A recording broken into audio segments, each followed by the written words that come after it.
Hello friends, स्वागत करते हैं आप सभी का अपने इस YouTube channel study our life में। तो फ्रेंड्स, अभी आपके लिए हम एक बहुत अच्छी बुक लेके आए हैं जो बिहार स्पेशल का बुक है। और इस बुक में जो ये बिपास पनोरमा का बुक है, देख सकते हैं आप लोग। मार्केट में आपको बहुत कम ये बुक मिलेगा। एक तो जल्दी अवेलेबल नहीं होता है और होगा भी तो जल्दी मिलेगा नहीं ये बुक। तो बिल्कुल ये नया कंटेंट है, देख सकते हैं 2022 से 23 का इसमें सब कुछ दिया हुआ है। तो अभी जो है आपका बीएसएससी का एग्ज़ाम काफ़ी नज़दीक है। ठीक है, बीएसएससी सीजीएल का एग्ज़ाम नज़दीक है और बिहार का एग्ज़ाम है, तो ऑब्वियसली इसमें बिहार स्पेशल क्वेश्चन आपसे पूछा जाएगा। तो हम सोच रहे हैं कि क्यों ना आप सभी लोगों के लिए इस बुक का जो ऑब्जेक्टिव है फ़िलहाल उसे रिवीजन के लिए करवा देते हैं। और इसमें आज हम जो है रिवीजन के लिए आप लोगों को 246 ऑब्जेक्टिव प्रश्न दिया हुआ है ओवरऑल चैप्टर का, उसे आज हम करेंगे। बाकी एग्ज़ाम के बाद जो लोग बीपीएससी वगैरह का तैयारी करते हैं तो वो लोग अगर इसको देखना चाहते हैं या फिर देखते हैं तो उन सभी के लिए हम एक अलग से बाद में इसे टॉपिक वाइज स्टार्ट करेंगे। फिलहाल अभी हम इस बुक में ऑब्जेक्टिव सारा कंप्लीट करने वाले हैं। देख सकते हैं वस्तुनिष्ठ प्रश्न है ये, और ये फर्स्ट पेज में आपको थोड़ा सा आंसर टिक किया हुआ मिलेगा। बाकी आगे कोई दिक्कत नहीं है, आगे देख सकते हैं पूरा प्लेन है, तो थोड़ा सा आप लोग मैनेज कर लीजिएगा। तो चलिए हम स्टार्ट करते हैं। और स्टार्ट करने से पहले हम आपको बता दें, इस ऑब्जेक्टिव पीडीएफ को हम अपने टेलीग्राम चैनल पे भी अपलोड कर देंगे। आप लोगों को अगर चाहिए तो हमारा चैनल है स्टडी आवर लाइफ के नाम से। ठीक है, विदाउट स्पेस है, विदाउट स्पेस आपको मिलेगा, तो वहाँ से जाकर ज्वाइन कर लीजिएगा और वहाँ से इसका पीडीएफ ही ले लीजिएगा। तो चलिए हम इस बिहार स्पेशल को स्टार्ट करते हैं। देखिए, पहला प्रश्न है कि बिहार क्षेत्र की चर्चा सर्वप्रथम किस साहित्यिक रचना में मिलती है। तो बिहार क्षेत्र की चर्चा सर्वप्रथम जो साहित्यिक रचना में मिलती है वो है आपका शतपथ ब्राह्मण। बिहार क्षेत्र की चर्चा सर्वप्रथम शतपथ ब्राह्मण में मिलती है। कहाँ पे? शतपथ ब्राह्मण में। नेक्स्ट प्रश्न की बात करते हैं, निम्नलिखित में से किस बौद्ध संगति का आयोजन बिहार क्षेत्र के अंदर नहीं हुआ था। तो वो चतुर्थ संगति था जो कुंडलवन में हुआ था, कुंडलवन में, और एकमात्र चतुर्थ संगति था जो आपका बिहार में नहीं हुआ था। ठीक है, बाकी पहला, दूसरा और तीसरा तीनों जो हुआ था आपका बिहार में ही हुआ था। तीसरा नंबर है प्रश्न कि द्वितीय बौद्ध संगति का आयोजन किसके काल में हुआ था। तो द्वितीय बौद्ध संगति का आयोजन जो है वो कालाशोक के शासन काल में हुआ था। द्वितीय बौद्ध संगति का आयोजन कालाशोक के काल में हुआ था। अगला प्रश्न देखिएगा, मगध साम्राज्य का उत्कर्ष किस शासक के अधीन प्रारंभ हुआ। तो मगध साम्राज्य का उत्कर्ष जो है ये जरासंध के अधीन प्राप्त हुआ था। मगध साम्राज्य का उत्कर्ष जरासंध के अधीन प्रारंभ हुआ था। Jarasandh is the correct answer. अगला प्रश्न है, गोपी गुफा का संबंध किस शासक से है। तो गोपी गुफा का संबंध दशरथ से है। गोपी गुफा का संबंध किससे है? दशरथ से है। गोपी गुफा का संबंध दशरथ से है। अगला प्रश्न है कि विद्या को प्रश्न देने के क्रम में विक्रमशिला विश्वविद्यालय की स्थापना किस शासक ने की थी। तो विद्या को प्रश्न देने के क्रम में विक्रमशिला विश्वविद्यालय की स्थापना धर्मपाल के द्वारा किया गया था। धर्मपाल के द्वारा किया गया था। 7 नंबर प्रश्न है कि वह जनजाति जिसने बिहार में अफगान सत्ता के आरंभिक उत्कर्ष में निर्णायक भूमिका निभाई थी वो नुहानी था। वह जनजाति जिसने बिहार में अफगान सत्ता के आरंभिक उत्कर्ष में निर्णायक भूमिका निभाई वो नुहानी था। अगला प्रश्न है, मौर्यकालीन पाटलिपुत्र नगर प्रशासन के संबंध में जानकारी का प्रमुख स्रोत कौन सा है। तो मौर्यकालीन पाटलिपुत्र नगर प्रशासन के संबंध में जानकारी का प्रमुख स्रोत जो है वो इंडिका है। और इंडिका किसकी रचना है आप लोग कमेंट करके जरूर बताएंगे। इंडिका और मुद्रा राक्षस, ये मुद्रा राक्षस का मैं बता देती हूँ, विशाखदत्त की रचना है। अर्थशास्त्र की बात करें तो चाणक्य या फिर विष्णुगुप्त कहें, उनकी रचना है। और ये आप लोग दोनों बताइएगा, इंडिका और देवनागरी अभिलेख, इस दोनों का संबंध किससे है। ठीक है, अगला प्रश्न है कि बिहार के महत्वपूर्ण सूफी संतों में सबसे आरंभिक नाम किसका है। तो बिहार के महत्वपूर्ण सूफी संतों में आरंभिक नाम इमाम ताज फकीह का है। इमाम ताज फकीह, इमाम ताज फकीह जो है ये बिहार में सूफी संतों में सबसे आरंभिक नाम है। अगला है, बिहार में मुस्लिम प्रभुत्व की स्थापना का वास्तविक श्रेय किसको दिया जाता है। तो बिहार में मुस्लिम प्रभुत्व की स्थापना का वास्तविक श्रेय जो है वो बख्तियार खिलजी को दिया जाता है। बख्तियार खिलजी को। अगला प्रश्न है, मिथिला के कर्नाट शासकों की राजधानी थी। तो मिथिला के कर्नाट शासकों की जो राजधानी थी वो कहाँ थी? तो वो सिमरावगढ़ थी। सिमरावगढ़ मिथिला के कर्नाट शासकों की राजधानी थी। ठीक है, आगे देखते हैं। निम्नलिखित में से किसने बोध गया में महाबोधि वृक्ष की क्षति पहुंचाई थी? तो शशांक जो था वो बोध गया में महाबोधि वृक्ष की क्षति पहुंचाया था, शशांक। बौद्ध धर्म के प्रचार हेतु सम्राट अशोक ने श्रीलंका किसको भेजा था? तो बौद्ध धर्म के प्रचार के लिए अशोक जो है वो अपने पुत्र महेंद्र को भेजा था। महेंद्र को भेजा था बौद्ध धर्म के प्रचार के लिए श्रीलंका। मलिक इब्राहिम का मकबरा कहाँ स्थित है? तो मलिक इब्राहिम का मकबरा जो है ये बिहार शरीफ में है। मलिक इब्राहिम का मकबरा कहाँ पे है? बिहार शरीफ में। शेरशाह सूरी का मकबरा कहाँ स्थित है? तो शेरशाह सूरी का मकबरा सासाराम में है। शेरशाह सूरी का मकबरा दोस्तों कहाँ है? सासाराम में। अगला प्रश्न है आपका कि औरंगजेब के पौत्र राजकुमार अजीम ने पटना का नया नाम क्या रखा था? तो औरंगजेब के पौत्र राजकुमार अजीम ने पटना का नया नाम अजीमाबाद रखा था। अपने नाम से मिलता जुलता नाम रखा था, अजीमाबाद। निम्नलिखित में से किस मुगल सम्राट का राज्याभिषेक पटना में हुआ था? तो फर्रुखशियार का। मुगल सम्राट फर्रुखशियार का राज्याभिषेक पटना में हुआ था। अगला है, निम्नलिखित में से किस सिलसिले को बिहार में सबसे अधिक लोकप्रियता प्राप्त थी? तो फिरदौसी सिलसिले को जो है बिहार में सबसे ज़्यादा लोकप्रियता प्राप्त थी, फिरदौसी को। सूफी संत मखदूम सफरुद्दीन याहया मनेरी की दरगाह कहाँ स्थित है? तो बिहार शरीफ में है। प्रसिद्ध सूफी संत मखदूम सफरुद्दीन याहया मनेरी की दरगाह बिहार शरीफ में स्थित है। नेक्स्ट प्रश्न है कि गुरु गोविंद सिंह का जन्म कहाँ हुआ था? तो गुरु गोविंद सिंह का जन्म पटना में हुआ था।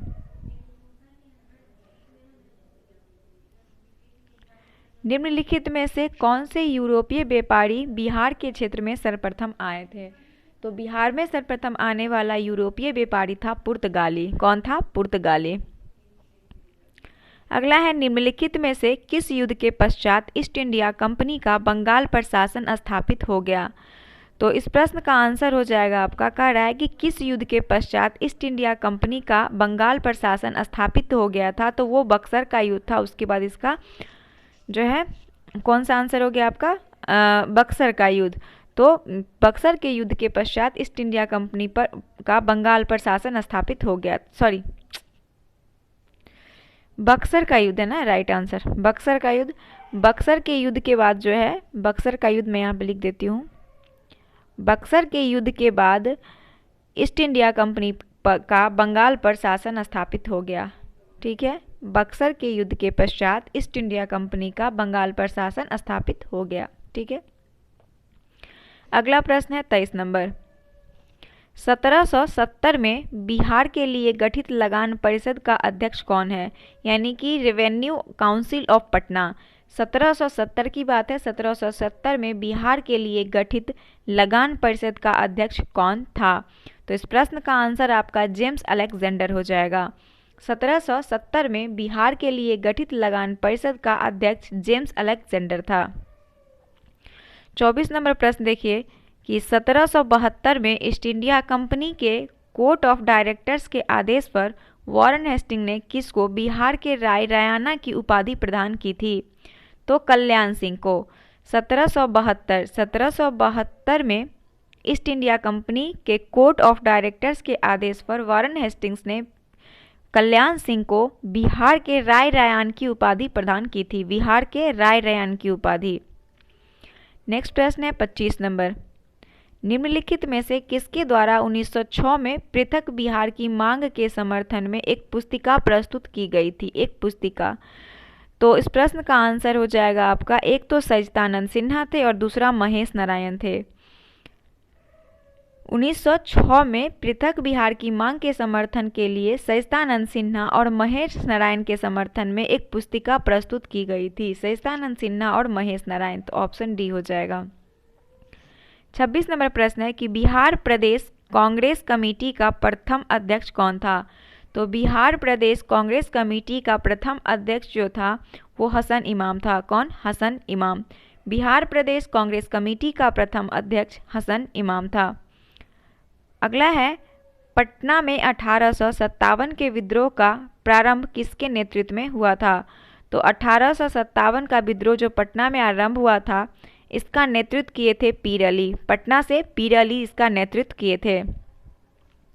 अगला है, 1857 की क्रांति में बिहार में विद्रोहियों के सबसे प्रमुख नेता बाबू कुंवर सिंह के पूर्वज थे परमार। 1857 की क्रांति बिहार में विद्रोहियों के सबसे प्रमुख नेता बाबू कुंवर सिंह के पूर्वज थे परमार। कौन थे? परमार। उसके बाद है अगला प्रश्न आपका, चंपारण का नील विद्रोह किस गांव से प्रारंभ हुआ था? तो चंपारण का नील विद्रोह चोकेतिया से प्रारंभ हुआ था। चंपारण का नील विद्रोह जो है वो चोकेतिया से प्रारंभ हुआ था। अगला प्रश्न है आपका 30 नंबर, बंगाल के नवाब मीर कासिम ने अपनी राजधानी कहाँ स्थापित की थी? तो बंगाल का नवाब मीर कासिम ने अपनी राजधानी मुंगेर में स्थापित की थी। कहाँ पे? मुंगेर में। नेक्स्ट प्रश्न है कि बिहार के प्रथम तुर्क विजेता बख्तियार खिलजी का मकबरा कहाँ स्थित है? तो बख्तियार खिलजी का मकबरा इमादपुर में है। बिहार के प्रथम तुर्की विजेता बख्तियार खिलजी था और इसका मकबरा इमादपुर में स्थित है। 32 नंबर प्रश्न है कि निम्नलिखित में से किस राजधानी का निर्माण बिंबिसार के दरबारी वास्तुकार महागोविंद द्वारा किया गया था? तो महागोविंद के द्वारा जो किया गया था वो राजगिरी राजधानी का निर्माण बिंबिसार के दरबारी वास्तुकार महागोविंद के द्वारा किया गया था। महागोविंद। अगला है, पटना के सादिकपुर परिवार के सदस्यों ने बहावी आंदोलन के किस नेता को अपना आध्यात्मिक नेता माना था? तो इसका ऑप्शन आपका हो जाएगा ऑप्शन नंबर, एक मिनट इधर होगा ऑप्शन सी हो जाएगा करेक्ट आंसर, सैयद अहमद बरेली। सैयद अहमद बरेली जो हैं, सैयद अहमद बरेली ये पटना के सादिकपुर परिवार के सदस्यों ने बहावी आंदोलन के सैयद अहमद नेता को आध्यात्मिक नेता माना था। ठीक है, बहावी आंदोलन के नेता को अपना आध्यात्मिक नेता माना था। Syed Ahmad Bareilly is the correct answer. अगला प्रश्न आता है आपका 34 नंबर, बिहार में खाद्यान्न के भंडारण हेतु गोलघर का निर्माण किस स्थान पर हुआ? तो गोलघर कहाँ पे है? ये पटना में है। बिहार में खाद्यान्न के भंडारण हेतु गोलघर का निर्माण पटना में हुआ था। ठीक है, अगला 35 नंबर प्रश्न देखते हैं। आगे देखते हैं 34 नंबर प्रश्न। 35 नंबर प्रश्न देखते हैं, 34 तो हो चुका है। 35 नंबर प्रश्न कह रहा है कि बिहार एवं उड़ीसा को मिलाकर बिहार नामक एक नए प्रांत का विधिवत उद्घाटन कब हुआ? तो बिहार एवं उड़ीसा को मिलाकर बिहार नामक एक नए प्रांत का विधिवत उद्घाटन जो है ये हुआ था 1 अप्रैल 1912 को। बिहार एवं उड़ीसा को मिलाकर बिहार नामक एक नए प्रांत का विधिवत उद्घाटन 1 अप्रैल 1912 को हुआ था। 36 है कि बिहार होम रूल लीग की स्थापना किसकी अध्यक्षता में हुई थी? तो बिहार होम रूल लीग की स्थापना जो हुई थी ये मजरूल हक की अध्यक्षता में, मजरूल हक की अध्यक्षता में बिहार होम रूल लीग की स्थापना हुई थी। अब है 37 नंबर प्रश्न।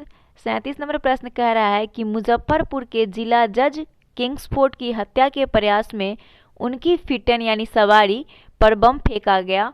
बम फेंकने में खुदीराम बोस का साथ किसने दिया था? तो इस प्रश्न का आंसर हो जाएगा आपका ऑप्शन नंबर डी, प्रफुल्ल चाकी। मुजफ्फरपुर के जिला जज किंग्सफोर्ड की हत्या के प्रयास में उनकी फिटन पर बम फेंका गया। बम फेंकने में खुदीराम बोस का साथ प्रफुल्ल चाकी ने दिया था। अगला प्रश्न है, राजकुमार शुक्ल ने महात्मा गांधी से चंपारण आने का अनुरोध कांग्रेस के किस अधिवेशन में किया था? तो इस प्रश्न का आंसर हो जाएगा आपका लखनऊ अधिवेशन में।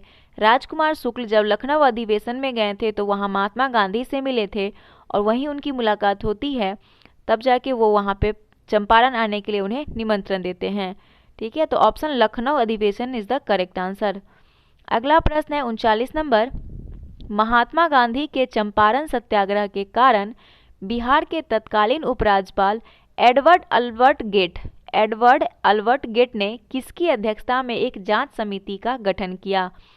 तो इस प्रश्न का आंसर आपका हो जाएगा एफ जी स्लाई की अध्यक्षता में जो है जांच समिति का गठन हुआ था। महात्मा गांधी के चंपारण सत्याग्रह के कारण बिहार के तत्कालीन उपराज्यपाल थे एडवर्ड अल्बर्ट गेट ने F.G. स्लाई की अध्यक्षता में एक जांच समिति का गठन किया। F.G. स्लाई।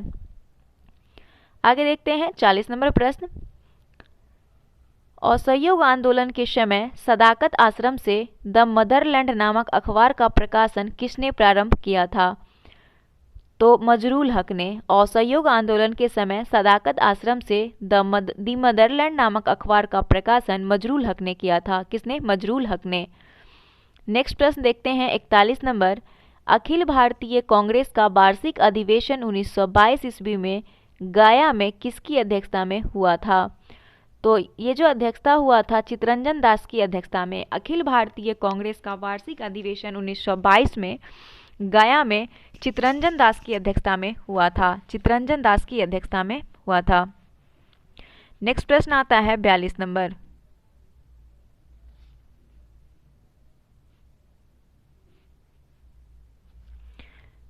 बिहार में स्वराज दल का गठन किसकी अध्यक्षता में हुआ था?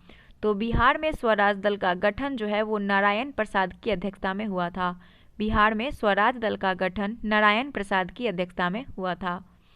43 नंबर प्रश्न देखेंगे। बिहार के किस जेल के कैदियों ने विदेशी वस्त्रों के बहिष्कार के लिए नंगी हड़ताल की थी? तो छपरा में। देखिए बिहार के छपरा जिले में कैदियों ने विदेशी वस्त्रों के बहिष्कार में जो है वो नंगी हड़ताल किया था। छपरा जेल। नेक्स्ट है कि मुंगेर में संबंधीय अवज्ञा आंदोलन का नेतृत्व किसने किया था? तो मुंगेर में संबंधीय अवज्ञा आंदोलन का नेतृत्व श्री कृष्ण सिंह ने किया था। किसने? श्री कृष्ण सिंह ने किया था। अगला प्रश्न है आपका कि पटना में स्थापित अनुशीलन समिति की शाखा के संचालन का दायित्व किसको सौंपा गया था? तो वो आपका बंकिम चंद्र मित्र हो जाएंगे। पटना में स्थापित अनुशीलन समिति की शाखा के संचालन का दायित्व बंकिम चंद्र मित्र को जो है सौंपा गया था। पटना में स्थापित अनुशीलन समिति की शाखा के संचालन का दायित्व बंकिम चंद्र मित्र को सौंपा गया था। 46 नंबर प्रश्न है 1934 ईस्वी में पटना में स्थापित बिहार सोशलिस्ट पार्टी के सचिव कौन थे? तो बिहार में सबसे पहला क्वेश्चन आपका यही बन जाएगा कि बिहार में सोशलिस्ट पार्टी कब बना था? तो 1934 ईस्वी में पटना में स्थापित हुआ था बिहार सोशलिस्ट पार्टी और उस समय इसके जो सचिव थे वो जयप्रकाश नारायण को बनाया गया था। 1934 ईस्वी में पटना में स्थापित बिहार सोशलिस्ट पार्टी के सचिव थे जयप्रकाश नारायण। 47 नंबर प्रश्न है मुंगेर में 1922 से 23 ईस्वी में शाह मोहम्मद जुबैर की अध्यक्षता में किसान सभा की स्थापना की गई थी। इसका उपाध्यक्ष किसको बनाया गया था? तो इसका उपाध्यक्ष श्री कृष्ण सिंह थे। मुंगेर में 1922 से 23 ईस्वी में शाह मोहम्मद जुबैर की अध्यक्षता में किसान सभा की स्थापना की गई थी और इसका उपाध्यक्ष श्री कृष्ण सिंह को बनाया गया था। नेक्स्ट प्रश्न है सहजानंद सरस्वती ने 4 मार्च 1928 को बिहार के किस स्थान पर किसान सभा की औपचारिक ढंग से स्थापना की थी? तो स्वामी सहजानंद सरस्वती जो है वो 4 मार्च 1928 को बिहार में किसान सभा का आयोजन करते हैं और ये जो है औपचारिक ढंग से स्थापना की थी कहाँ पे? तो इस प्रश्न का आंसर हो जाएगा आपका बिहटा। सहजानंद सरस्वती ने 4 मई 1928 को बिहार के बिहटा स्थान पर किसान सभा की औपचारिक ढंग से स्थापना की थी। बिहटा। 49 नंबर प्रश्न है आपका कि बिहार के पहले भारतीय प्रधानमंत्री कौन थे? प्रांतीय सरकार का प्रधान। तो बिहार के पहले प्रधानमंत्री जो थे वो मोहम्मद यूनिस थे। मोहम्मद यूनिस बिहार के पहले भारतीय प्रधानमंत्री मोहम्मद यूनिस थे। Option C. 50 नंबर प्रश्न देखिए बिहार सचिवालय गोलीकांड जो 11 अगस्त 1942 को होता है इसमें मारे गए 7 छात्रों में निम्नलिखित में कौन शामिल नहीं था? तो हरे कृष्ण सिंह इसमें शामिल नहीं थे। बिहार सचिवालय में गोलीकांड हुआ था 11 अगस्त 1942 को। इसमें 7 छात्र मारे गए थे जिसमें हरे कृष्ण सिंह शामिल नहीं थे। इसमें शामिल थे उमाकांत सिन्हा, रामानंद सिन्हा, देवीपद चौधरी। अगला है जयप्रकाश नारायण अपने साथियों के साथ कहाँ की जेल की दीवार फांदकर भागने में सफल हुए थे? दोस्तों ये प्रश्न बहुत इंपॉर्टेंट है। तो इस प्रश्न का आंसर आपका हजारीबाग जेल हो जाएगा। जयप्रकाश नारायण अपने साथियों के साथ हजारीबाग के जेल की दीवार फांदकर भागने में सफल हुए थे। भारत छोड़ो आंदोलन के दौरान सिवान थाने पर राष्ट्रीय झंडा लहराने के प्रयास में कौन पुलिस की गोलियों का शिकार हुआ था? तो इस प्रश्न का आंसर फुलेना प्रसाद श्रीवास्तव। फुलेना प्रसाद श्रीवास्तव जो है भारत छोड़ो आंदोलन के दौरान सिवान थाने पर राष्ट्रीय झंडा लहराने के प्रयास में पुलिस के द्वारा चलाई गई गोली का शिकार हो गए थे। 53 नंबर प्रश्न है कि भारत छोड़ो आंदोलन के दौरान निम्नलिखित में से किसे अपराधी जिला घोषित किया गया? तो अपराधी जिला घोषित किया गया था सारण को। भारत छोड़ो आंदोलन के दौरान अपराधी जिला जो घोषित किया गया था बिहार में वो सारण जिला था। 54 नंबर प्रश्न है स्वतंत्र भारत के अधीन बिहार का प्रथम राज्यपाल कौन था? तो जय रामदास दौलत राम। स्वतंत्र भारत के अधीन बिहार का प्रथम राज्यपाल जय रामदास दौलत राम थे। अगला प्रश्न है आपका कि 80 स्तंभ वाले मौर्यकालीन सभागार या राजमहल का अवशेष कहाँ से प्राप्त हुआ है? तो इस प्रश्न का जो आपका आंसर हो जाएगा, एक मिनट, कुम्हरार से प्राप्त हुआ है। कहाँ से? कुम्हरार से। क्वेश्चन आपसे कह रहा है कि 80 स्तंभों वाले मौर्यकालीन सभागार या राजमहल का अवशेष कहाँ से प्राप्त हुआ है? तो कुम्हरार से। कुम्हरार कहाँ है? पटना में।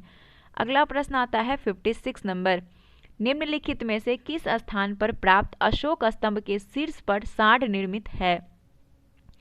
तो रामापुरवा स्थान पर प्राप्त अशोक के स्तंभ के शीर्ष पर सांड निर्मित है। Option number D. नेक्स्ट प्रश्न है पटना संग्रहालय की सर्वाधिक चर्चित मूर्ति कौन है? तो पटना संग्रहालय की सबसे चर्चित मूर्ति जो है वो दीदारगंज यक्षी है। दीदारगंज यक्षी। पटना संग्रहालय की सर्वाधिक चर्चित मूर्ति दीदारगंज यक्षी है।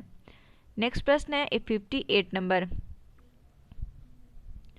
सम्राट अशोक ने सुदामा गुफा को निम्नलिखित में से किसको समर्पित किया है?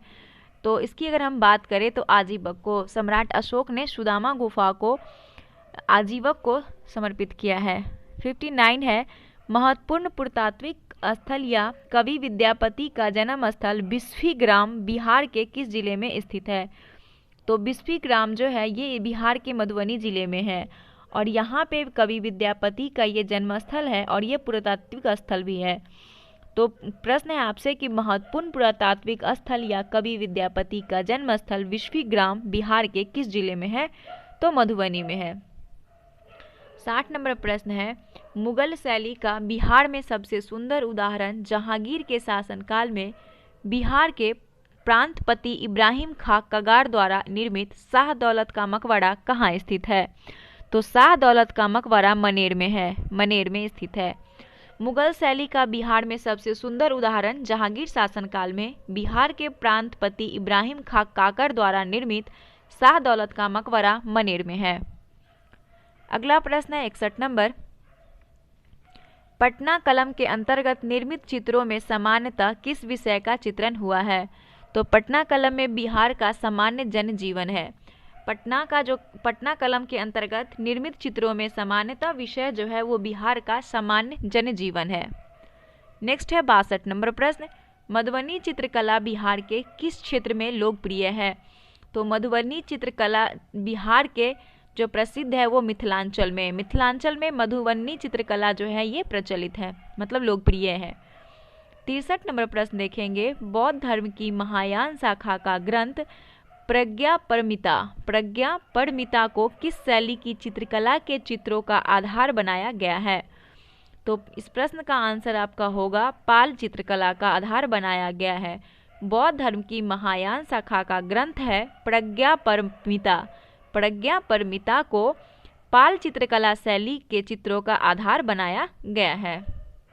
64 देखिए, बिहार के सबसे प्रमुख क्षेत्रीय पर्व छठ पूजा में किस देवता की पूजा की जाती है? तो छठ पूजा में सूर्य की पूजा की जाती है, ये तो सब लोग जानते होंगे। अगला प्रश्न है, बिहार के किस जिले में सौराठ मेला आयोजित किया जाता है?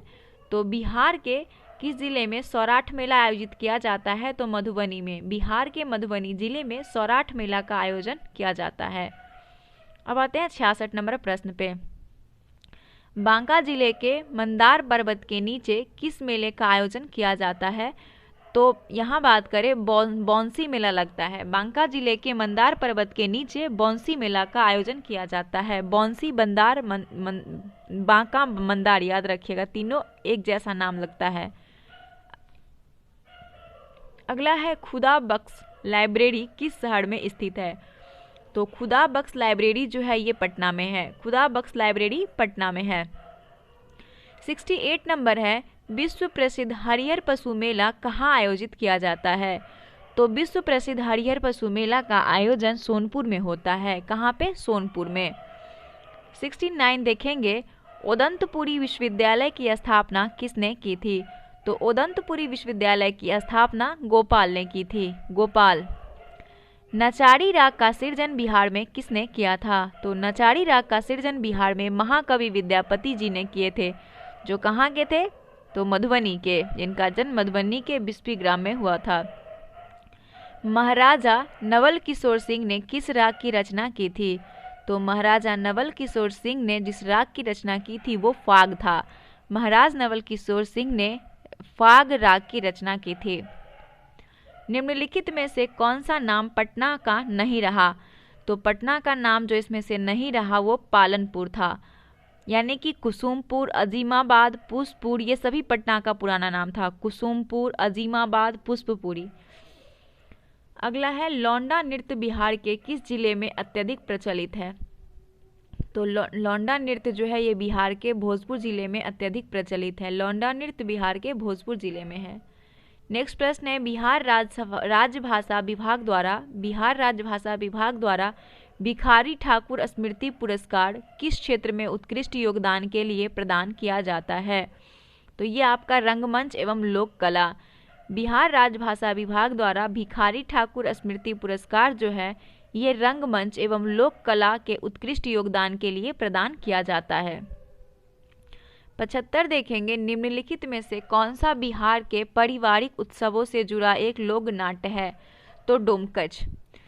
निम्नलिखित में से बिहार के पारिवारिक उत्सवों में से जुड़ा लोक नाट्य डोमकच है। ये शादी ब्याह के समय में किया जाता है।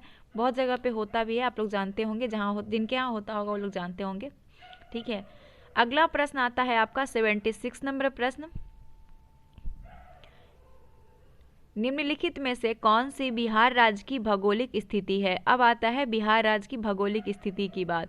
तो बिहार राज्य की भौगोलिक स्थिति जो है वो 24 डिग्री 20 मिनट 10 सेकेंड से 27 डिग्री 31 मिनट 15 सेकेंड उत्तरी अक्षांश तथा 83 डिग्री 19 मिनट 50 सेकेंड से 88 डिग्री 17 मिनट 40 सेकेंड पूर्वी देशांतर के बीच।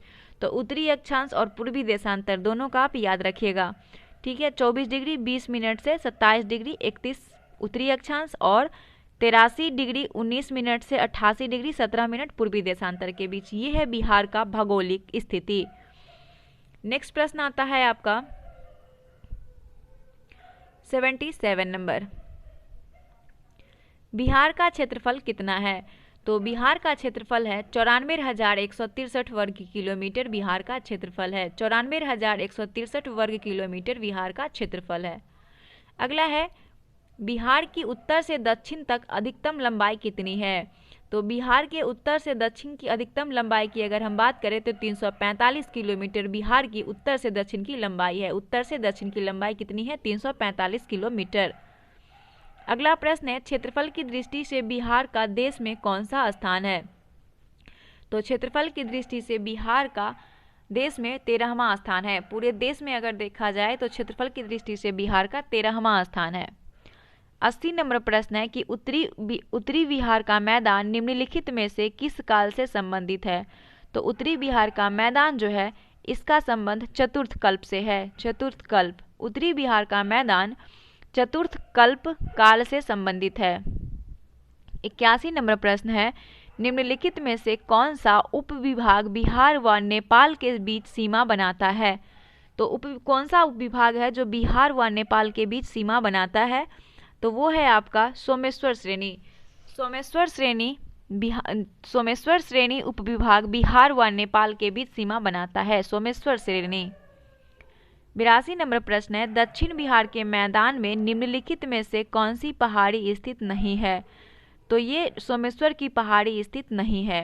इसकी बात करें तो दक्षिण बिहार के मैदान में सोमेश्वर की पहाड़ी स्थित नहीं है, क्योंकि आप अभी जस्ट क्वेश्चन देखे हैं कि ये जो है उप विभाग बिहार व नेपाल की सीमा को बनाता है, बल्कि कोई दिशा को नहीं बताता है। ठीक है, अगला ऑप्शन देखते हैं, अगला क्वेश्चन देखते हैं। 83 नंबर, दियरा प्रदेश या भूमि के संबंध में सत्य है। तो दियरा प्रदेश या भूमि के संबंध में संबंधित क्षेत्र सत्य जो है वो है बाढ़ क्षेत्र की विशेष। दियरा प्रदेश या भूमि के संबंध में सत्य है बाढ़ क्षेत्र की विशेषता, यहाँ पे विशेषता होगा यहाँ पे। ठीक है, अगला प्रश्न है 84 नंबर।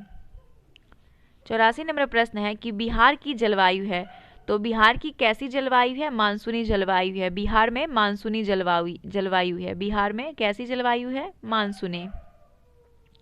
आगे 85 नंबर प्रश्न देखते हैं, कोपेन की जलवायु वर्गीकरण के अनुसार बिहार का अधिकांश भाग किस वर्ग में आता है? तो CWG तथा AW में आता है। कोपेन के जलवायु वर्गीकरण के अनुसार बिहार का अधिकांश भाग जो आता है CWG तथा AW में।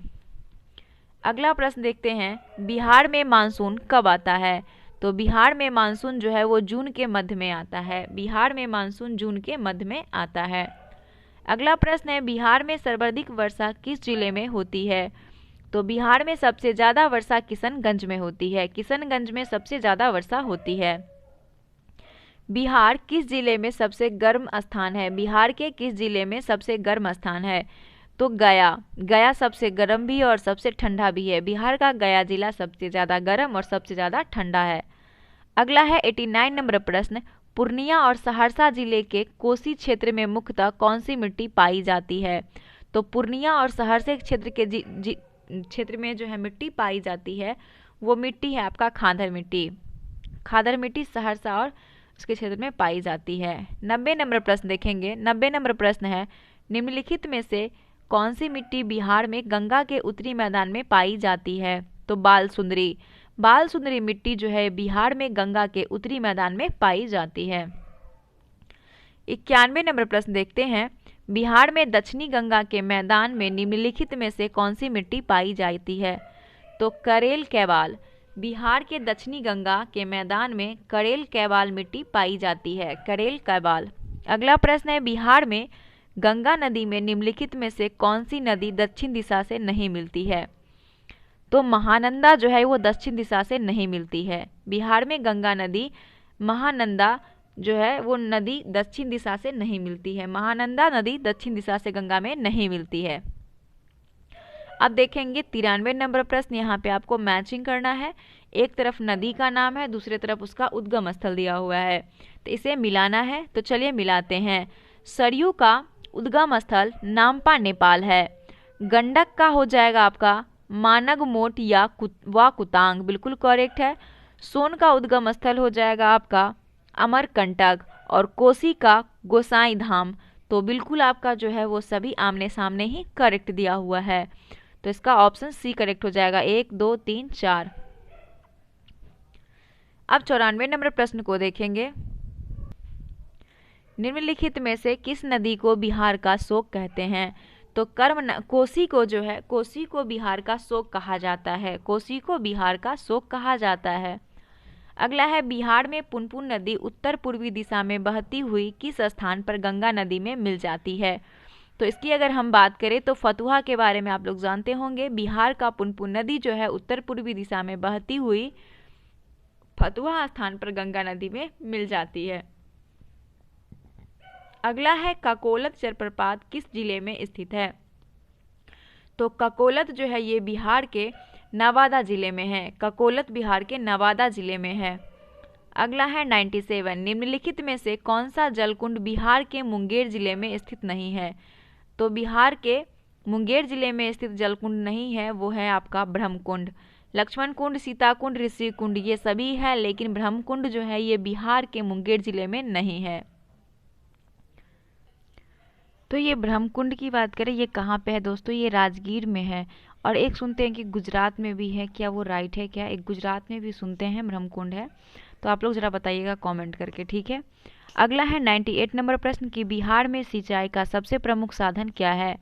तो बिहार में सिंचाई का सबसे प्रमुख साधन की बात करें तो नलकूप है बिहार में। और पूरे ओवरऑल में पूछा जाए कि किस राज्य में, तो यूपी में, याद रखिएगा यूपी में सबसे ज़्यादा है। अब आते हैं आगे 99 नंबर प्रश्न की तरफ। बिहार में सबसे प्राचीन नहर कौन सी है? तो बिहार में सबसे प्राचीन नहर जो है वो सोन नहर है। बिहार का सबसे प्राचीन नहर सोन नहर है। अगला है निम्नलिखित को सुमेलित करना है। तो चलिए, एक तरफ नहर है, दूसरी तरफ नदी का नाम है, इसे सुमेलित करते हैं। तो सारण नहर जो है ये आपका गंडक नदी पर। राजपुर नहर की बात करें तो राजपुर नहर आपका कोसी हो जाएगा। और सोन नहर की बात करते हैं तो सोन नहर का सोन हो जाएगा। और ढाका नहर ये लालवाकिया है। तो देख लीजिएगा, सारण नहर गंडक, राजपुर नहर कोसी, सोन नहर सोन और ढाका नहर ये हो गया ललवाकिया। तो बिल्कुल आपका करेक्ट आंसर 4-1-3-2 हो जाएगा, ठीक है। 101 नंबर प्रश्न को देखेंगे कि बिहार के किस क्षेत्र में सबसे अधिक आहर या पाइन द्वारा सिंचाई की जाती है? तो बिहार में सबसे अधिक आहर या पाइन के द्वारा सिंचाई जो की जाती है ये गया में। कहाँ पे? गया में बिहार में सबसे अधिक आहर या पाइन द्वारा सिंचाई की जाती है। अगला प्रश्न है कि निम्नलिखित में से किस प्रकार के वन बिहार में नहीं पाए जाते हैं?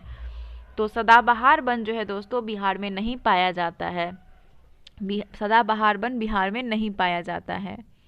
अगला प्रश्न है 103 नंबर कि बिहार के किस जिले में कांवर झील पक्षी अभयारण्य स्थित है? तो कांवर झील पक्षी अभयारण्य ये बिहार के बेगूसराय जिले में है। बिहार के बेगूसराय जिले में कांवर झील है। कांवर झील नहीं है, सॉरी, कांवर झील पक्षी अभयारण्य है, ठीक है। अब आगे देखते हैं 104 नंबर प्रश्न। एक तरफ अभयारण्य है, दूसरी तरफ जिला का नाम है, इसे मिलाना है। तो चलिए मिला लेते हैं। सबसे पहले भीम बांध की बात करें तो ये मुंगेर हो जाएगा। पंत जो है, पंत आपका हो जाएगा ये नालंदा। वाल्मीकि नगर हो जाएगा पश्चिम चंपारण। और गौतम बुद्ध हो जाएगा गया। तो ऑप्शन बी 4-3-1-2 भीम बांध मुंगेर, पंत नालंदा, वाल्मीकि नगर पश्चिम चंपारण और गौतम बुद्ध ये गया हो जाएगा, ठीक है। आगे देखते हैं बिहार में सर्वाधिक क्षेत्र में बोई जाने वाली फसल। तो बिहार में सर्वाधिक क्षेत्र में बोई जाने वाली फसल जो है वो हो जाएगा आपका चावल। बिहार में सबसे ज़्यादा बोई जाने वाली फसल चावल है। छठा नंबर प्रश्न है 106 नंबर कि बिहार में मक्का की खेती के लिए सर्वोत्तम मिट्टी है। तो बिहार में मक्का की खेती के लिए सर्वोत्तम मिट्टी की अगर हम बात करें तो वो हो जाएगा आपका बालसुंदरी मिट्टी जो है ये सर्वोत्तम मिट्टी है मक्का की खेती के लिए बिहार में, ठीक है। आगे देखते हैं 107 जौ उत्पादन की दृष्टि से बिहार का देश में कौन सा स्थान है? तो जौ उत्पादन की दृष्टि से बिहार का देश में स्थान पूछा गया है। तो पूरे देश में बिहार का स्थान है दूसरा, ठीक है। पूरे देश में बिहार का स्थान दूसरा है। जौ उत्पादन की दृष्टि से बिहार का देश में दूसरा स्थान है। 108 नंबर प्रश्न है निम्नलिखित में से किस फसल के उत्पादन में बिहार का स्थान देश में पहला है? तो ये मरुआ हो जाएगा।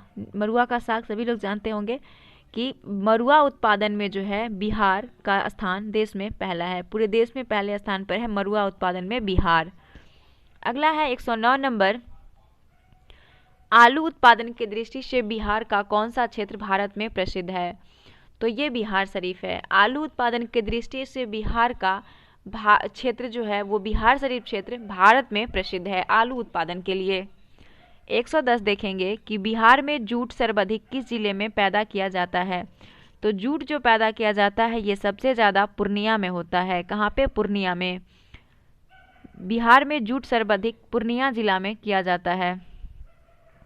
आगे आते हैं बिहार में चीनी उद्योग की स्थापना कब हुई थी? तो बिहार में चीनी उद्योग की स्थापना 1904 में हुई थी। बिहार में चीनी उद्योग की स्थापना 1904 में हुई थी।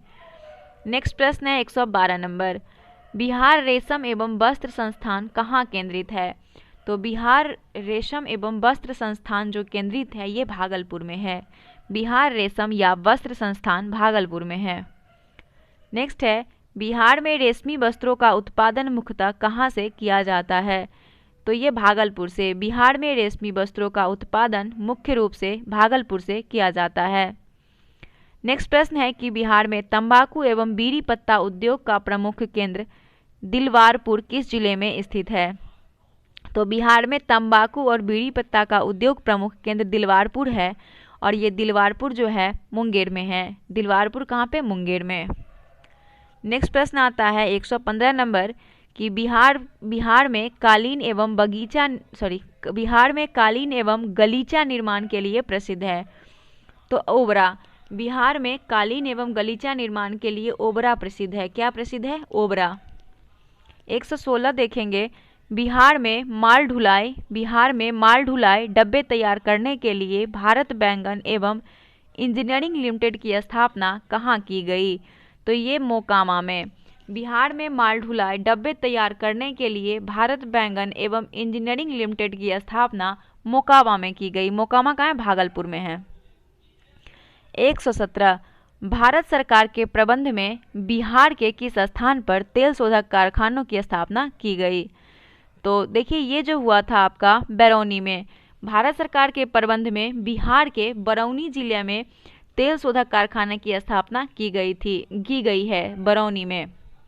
नेक्स्ट है 118 नंबर, बिहार के किस जिले में सोने के नवीन भंडारों का पता चला है?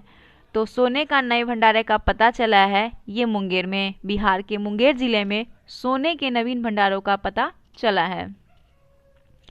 आगे देखते हैं 119 number, Bihar state scooters limited राज्य में कहाँ स्थित है? तो ये आपका फतुहा में है। Bihar state scooters limited Bihar राज्य में फतुहा में स्थित है। फतुहा में। अगला प्रश्न है कि निम्नलिखित को सुमेलित कीजिए। एक तरफ उद्योग और दूसरी तरफ स्थान का नाम दिया हुआ है, इसे मिलाना है। तो देखिए सबसे पहले दिया है सिगरेट उद्योग, ये हो जाएगा आपका दिलवारपुर। सिगरेट उद्योग दिलवारपुर। जूट उद्योग हो जाएगा कटिहार। कागज उद्योग का हो जाएगा समस्तीपुर और रेशमी वस्त्र उद्योग का हो जाएगा नाथनगर। तो ऑप्शन सी देखेंगे इसका करेक्ट आंसर है। फिर से एक बार रिपीट कर लेते हैं। सिगरेट का हो जाएगा आपका दिलवारपुर, जूट उद्योग का हो जाएगा कटिहार, उसके बाद कागज उद्योग का समस्तीपुर और रेशमी वस्त्र उद्योग का ये हो जाएगा आपका नाथनगर। तो ऑप्शन सी जो है वो करेक्ट है।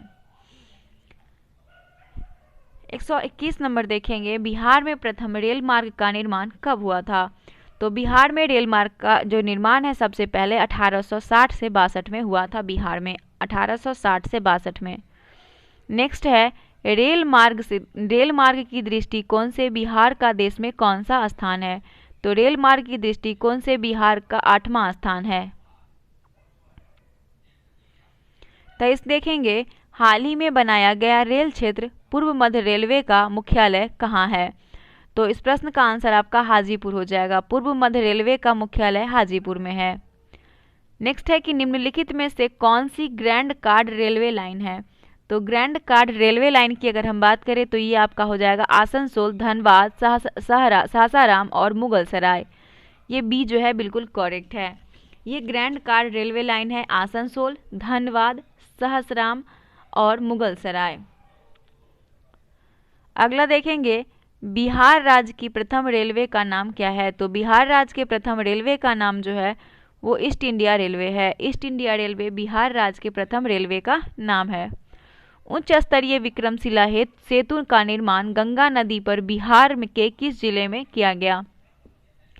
तो ये हुआ है निर्माण भागलपुर में। उच्च स्तरीय विक्रमशिला सेतु का निर्माण गंगा नदी पर बिहार के भागलपुर जिले में किया गया है। ठीक है, अब देखते हैं 127 नंबर प्रश्न, नेपाल जाने के लिए बिहार के किस हवाई अड्डे का सर्वाधिक प्रयोग होता है? तो नेपाल जाने के लिए रक्सौल हवाई अड्डे का सबसे ज़्यादा प्रयोग होता है, रक्सौल हवाई अड्डे का। नेक्स्ट प्रश्न है 128 नंबर, 2011 के जनगणना के अनुसार बिहार में कुल जनसंख्या का कितना प्रतिशत साक्षर है? तो साक्षर की बात करें तो 61.8%। 2011 के जनगणना के अनुसार बिहार में कुल जनसंख्या का 61.8% साक्षर है। ठीक है, अब देखेंगे 129 नंबर प्रश्न, साक्षरता की दृष्टि से भारत के राज्यों व केंद्र शासित प्रदेशों में बिहार का कौन सा स्थान है? तो 35वां स्थान है बिहार का। कैमा 35वां स्थान है, 35वां। क्वेश्चन है कि साक्षरता की दृष्टिकोण से भारत के राज्यों एवं केंद्र शासित प्रदेश में बिहार का कैमा स्थान है? तो 37वां स्थान है, 35वां स्थान है। सही है, 35वां स्थान ही होगा। ठीक है, 35वां स्थान है करेक्ट आंसर। ठीक है, अब आते हैं 130 नंबर प्रश्न की ओर। बिहार में सबसे कम साक्षरता दर किस जिले का है? तो बिहार में सबसे कम साक्षरता दर जो है वो आपका पूर्णिया जिला में सबसे कम साक्षरता दर है। बिहार के पूर्णिया जिला में साक्षरता दर सबसे कम है। ठीक है, आगे देखते हैं 131 नंबर प्रश्न कि बिहार में जयप्रकाश नारायण विश्वविद्यालय कहाँ स्थित है? तो बिहार में जयप्रकाश विश्वविद्यालय जो है ये स्थित है आपका छपरा में। बिहार के छपरा में जयप्रकाश नारायण विश्वविद्यालय स्थित है। अगला प्रश्न आता है कि बिहार में राजेंद्र प्रसाद केंद्रीय कृषि विश्वविद्यालय कहाँ स्थित है? तो बिहार में राजेंद्र प्रसाद कृषि विश्वविद्यालय ये जो है पूसा में है, पूसा समस्तीपुर में। ठीक है, अगला प्रश्न आपका आता है 33 नंबर, बिहार का सबसे पुराना मेडिकल कॉलेज कौन सा है? तो बिहार का सबसे पुराना मेडिकल कॉलेज जो है वो आपका पटना मेडिकल कॉलेज है। बिहार का सबसे पुराना मेडिकल कॉलेज। बिहार राष्ट्रभाषा परिषद की स्थापना किस वर्ष हुई थी? तो बिहार राष्ट्रभाषा परिषद की जो स्थापना है ये हुई थी 1950 में। राष्ट्रभाषा परिषद की स्थापना 1950 में हुई थी बिहार में। 135 नंबर प्रश्न है कि बिहार की राजभाषा हिंदी है। 1984 में किस भाषा को राज्य की दूसरी भाषा का दर्जा प्रदान किया गया? तो बिहार की राजभाषा हिंदी है और दूसरी राजभाषा जो 1984 में जिसको राज्य का दूसरी भाषा के रूप में दर्जा प्रदान हुआ है वो भाषा है आपका उर्दू। कौन सा? उर्दू को दर्जा प्रदान हुआ है दूसरी भाषा के रूप में। आगे है मगधी भाषा का प्रथम कवि किसे माना जाता है? तो मगधी भाषा का प्रथम कवि ईशान को माना जाता है। मगधी भाषा के प्रथम कवि ईशान थे। मगधी भाषा महाकाव्य गौतम के रचयिता कौन है? तो मगधी भाषा महाकाव्य गौतम के रचयिता जो हैं वो हैं आपके योगेश्वर सिंह योगेश जो है मगधी भाषा महाकाव्य के रचयिता हैं। महाकाव्य गौतम के रचयिता हैं योगेश्वर सिंह योगेश। अगला है 138 नंबर प्रश्न, भोजपुरी भाषा के लोकप्रिय साहित्य फिरंगियों के रचयिता कौन है? तो फिरंगियों के रचयिता मनोरंजन जी है। मनोरंजन जी फिरंगियों के रचयिता हैं। ये भोजपुरी भाषा का लोकप्रिय साहित्य है फिरंगिया और इसके रचयिता हैं मनोरंजन जी। अब आते हैं 139 नंबर प्रश्न की ओर। 139 नंबर प्रश्न है आपका कि मैथिली भाषा के सबसे प्रमुख कवि माने जाते हैं। तो मैथिली भाषा के सबसे प्रमुख कवि माने जाते हैं वो है आपके विद्यापति। विद्यापति को मैथिली भाषा का प्रमुख कवि माना जाता है। 140 देखिए, निम्नलिखित में से कौन सी रचना राष्ट्रकवि रामाधारी सिंह दिनकर की नहीं है? तो प्राणभंग है, हुंकार है, उर्वशी है, बरोहिया नहीं है।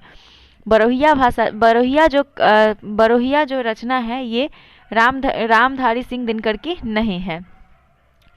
अगला प्रश्न आ जाता है आपका 141 नंबर, प्रसिद्ध अंचालिक उपन्यास मैला आंचल की रचना किसने की थी? तो मैला आंचल की रचना फणीश्वरनाथ रेणु की है। मैला आंचल की रचना फणीश्वरनाथ रेणु की है।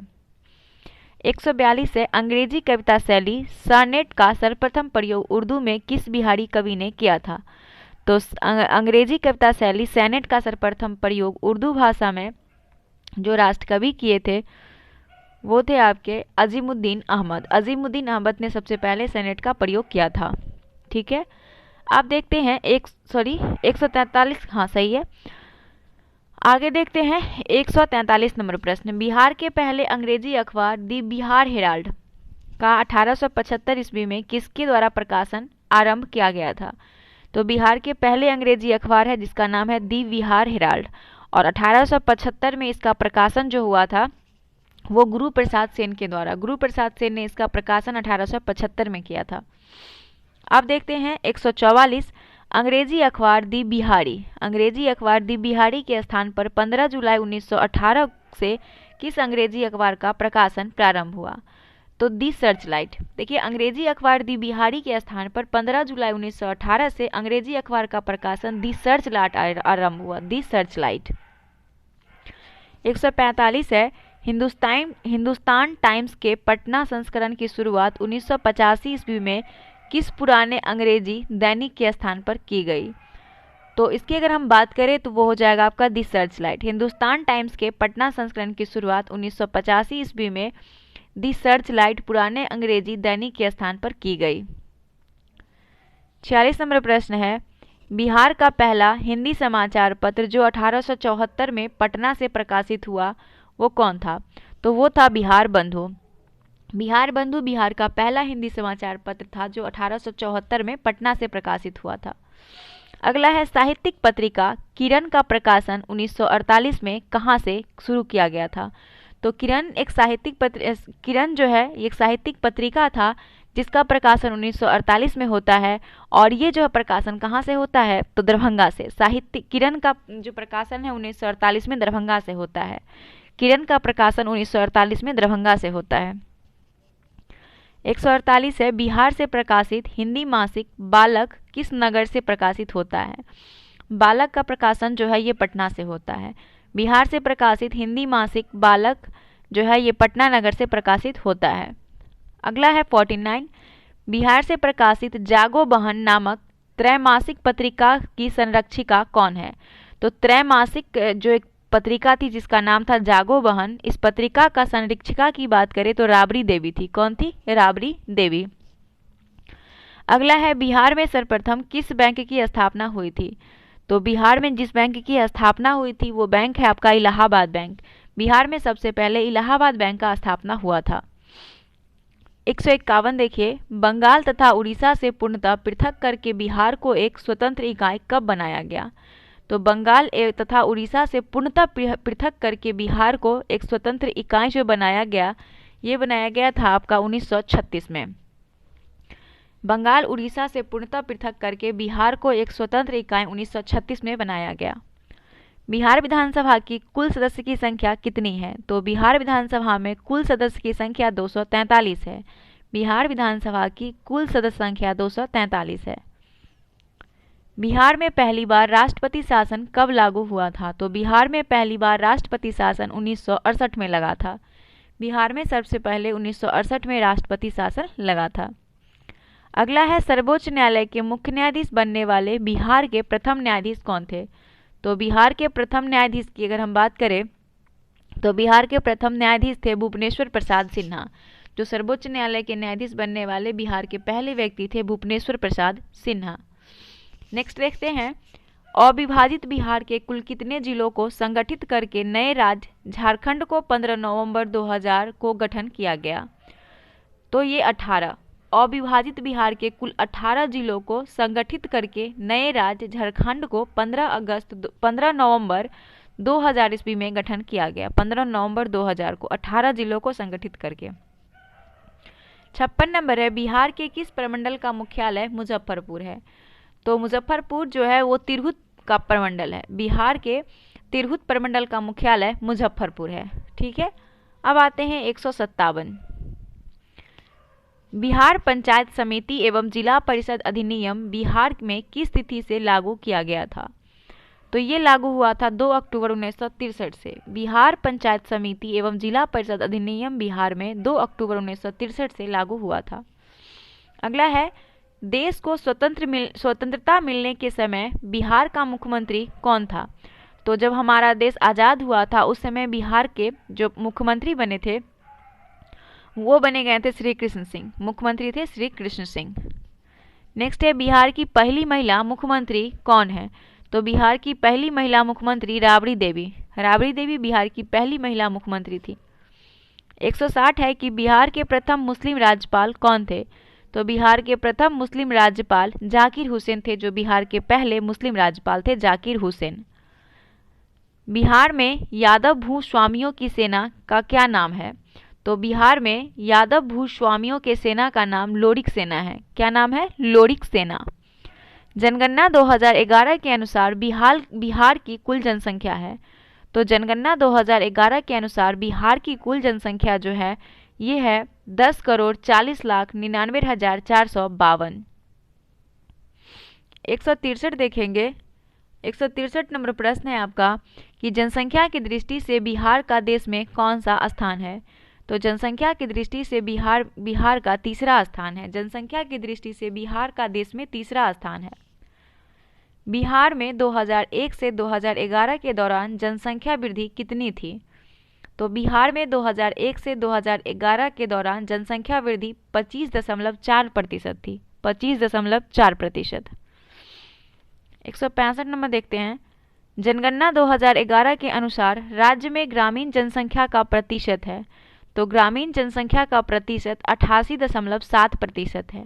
जनगणना 2011 के अनुसार राज्य में ग्रामीण जनसंख्या का प्रतिशत 88.7% है।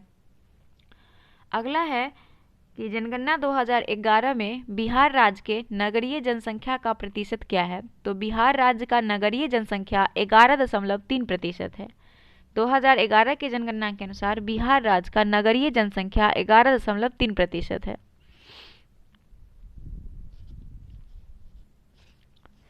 जनगणना 2011 के अनुसार बिहार राज्य में लिंगानुपात है। तो जनगणना 2011 के अनुसार बिहार राज्य में जो लिंगानुपात है वो आपका 918 है। बिहार राज्य में 918 लिंगानुपात है। जनसंख्या की दृष्टि से बिहार का सबसे छोटा जिला शेखपुरा है। शेखपुरा जिला जो है ये बिहार का सबसे छोटा जिला है जनसंख्या के अकॉर्डिंग। 169 देखते हैं कि बिहार में सबसे कम लिंगा अनुपात वाला जिला। तो बिहार में सबसे कम लिंगा अनुपात वाला जिला मुंगेर है। सबसे कम लिंगा अनुपात जिला मुंगेर का है।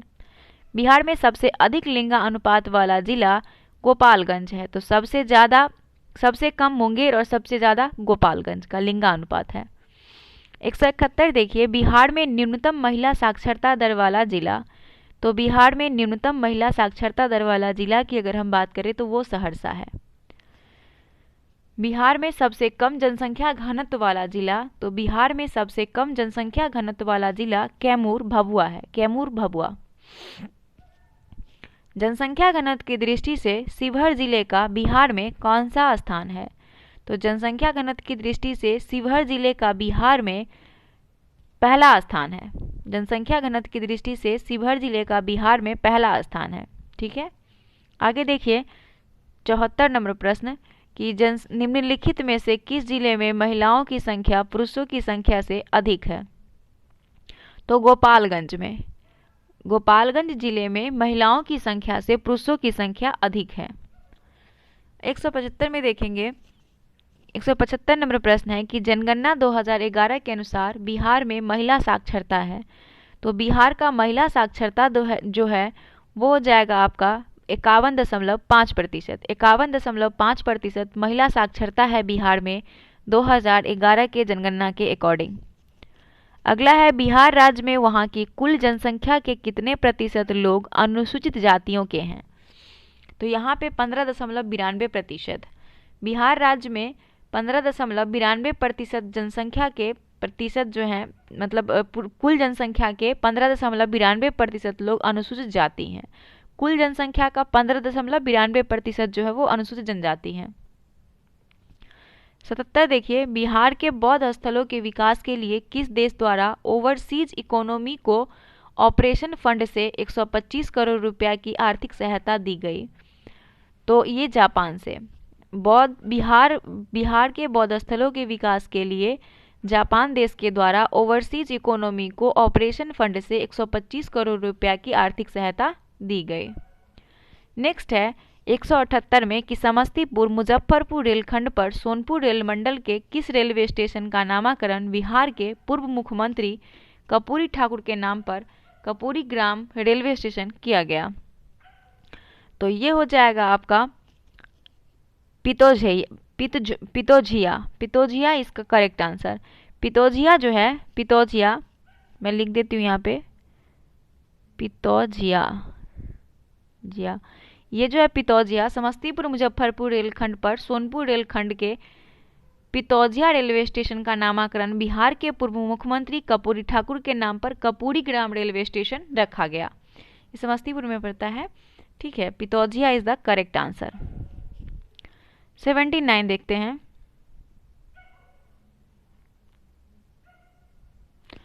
भारत रत्न से सम्मानित निम्नलिखित विभूतियों में कौन बिहार राज्य से संबंधित नहीं है? तो भारत रत्न से सम्मानित विभूतियों में से जो बिहार से संबंधित नहीं है वो JRD टाटा है। JRD टाटा ये बिहार से नहीं है। बाकी डॉक्टर राजेंद्र प्रसाद, डॉक्टर जाकिर हुसैन, जयप्रकाश नारायण ये सभी बिहार के हैं। बिहार के किस शहर को सिल्क सिटी कहा जाता है? तो बिहार के भागलपुर को सिल्क सिटी कहा जाता है। अगला है कि बिहार में निम्नलिखित में से किस स्थान पर निर्यात संवर्धन औद्योगिक पार्क की स्थापना की गई है? तो निर्यात संवर्धन औद्योगिक पार्क की स्थापना बिहार के हाजीपुर में किया गया है। अगला है भारत के मानक समय और पटना के स्थानीय समय में लगभग कितने समय का अंतर है? तो 15 मिनट का। भारत के मानक समय और पटना के स्थानीय समय में लगभग 15 मिनट का डिफरेंस है। 183 नंबर देखिए। वाल्मीकि बाग अभ्यारण्य क्षेत्र बिहार के किस जिले में स्थित है? तो वाल्मीकि बाग आरक्षित क्षेत्र जो है ये बिहार के पश्चिमी चंपारण जिले में है। वाल्मीकि बाग अभ्यारण्य कहाँ पे है? पश्चिमी चंपारण में। अगला है निम्नलिखित में से किस राष्ट्रीय राजमार्ग की लंबाई बिहार में सबसे कम है? तो वो राष्ट्रीय राजमार्ग 72 का 727 का क राष्ट्रीय राजमार्ग 727 का क जो है इस राजमार्ग का लंबाई बिहार में सबसे कम है।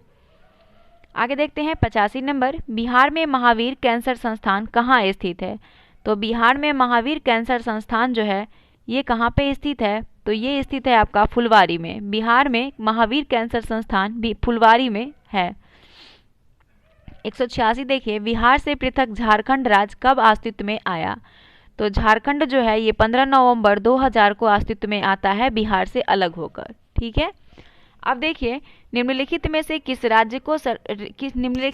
किस राज्य में सर्वप्रथम अल्पसंख्यक आयोग को वैधानिक अधिकार प्रदान किया गया था?